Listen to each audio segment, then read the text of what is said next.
Good evening, everyone. As you can see, I'm joined by Mayor de Blasio to my right, who you'll hear from shortly. On my left, Chief of Department Terrence Monahan, Chief Patrol Juanita Holmes. We have Chief Jeff Madry, Chief of Counterterrorism John Miller. We have Dr. Cassidy from Jacoby Hospital, and we have Bronx DA Clark, as well as Pat Lynch here. Tonight's incident highlights the truly dangerous work that NYPD cops are exposed to every single day and night.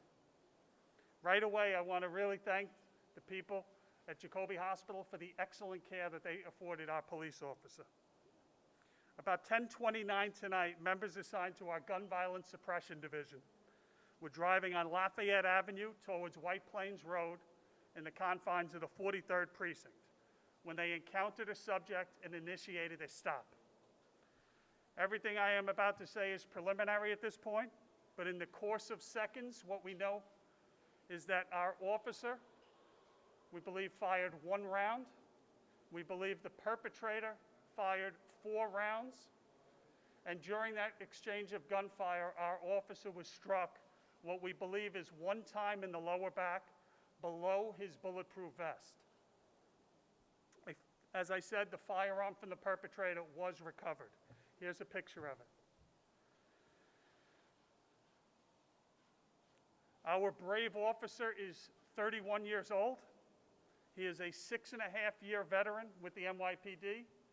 Myself, Chief Monahan, Juanita Holmes, and the mayor visited with him and his family a short time ago.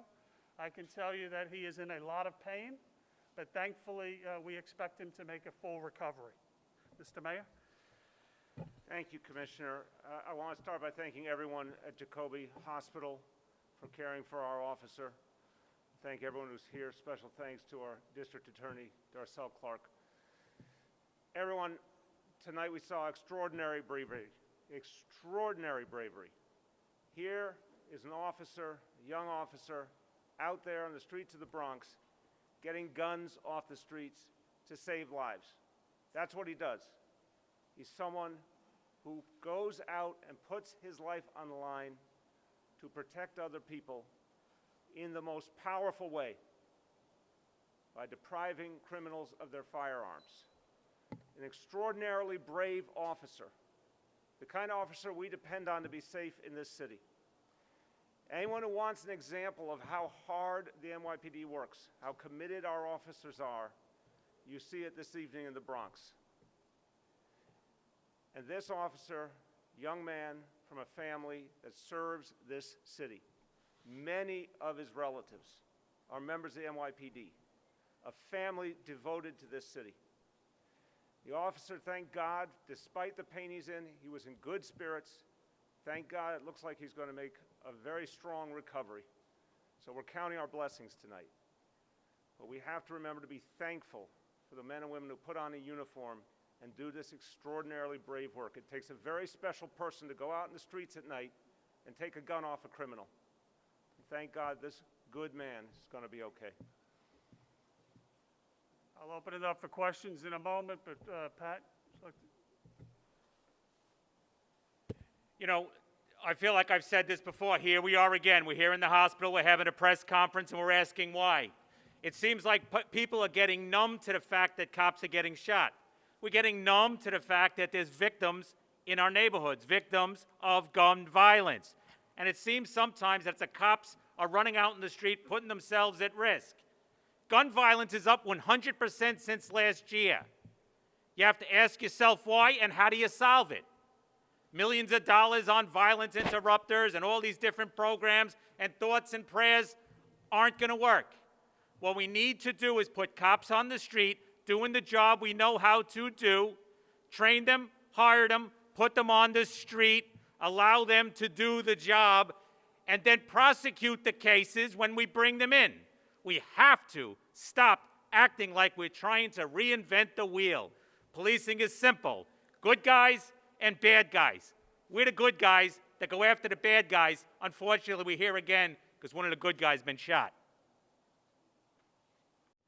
So I'll open it up to brief questions. Again, I just want to say we're very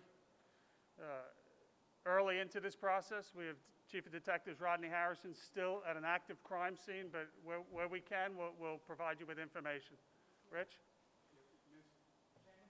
How are the officers' spirits? I mean, did he say anything to you? I know you said he's in a lot of pain, but could you share anything else about what he Yeah, I spoke to the officer, some of his teammates, as well as Terry and Juanita, you know, and the mayor, and the family. They're very upset.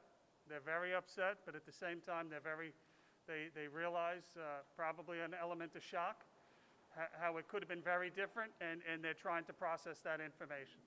Commissioner, were the officers investigating a mass shooting in the area, and is the suspect known to the department for a mass shooting? So when you examine the suspect, the preliminary information we have right now is a male, 24 years of age, several arrests in New York City. He has a criminal record in Jersey. When you look at Miles, the breadth of what we sometimes talk about, it's probably on the lower end in terms of criminal record, what we have, but it's early, and we'll start the investigation from here. In terms of why they were there, again, this is the Gun Violence Suppression Division. They are the best at what they do.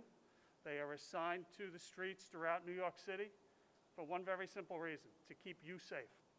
And they do an excellent job doing it.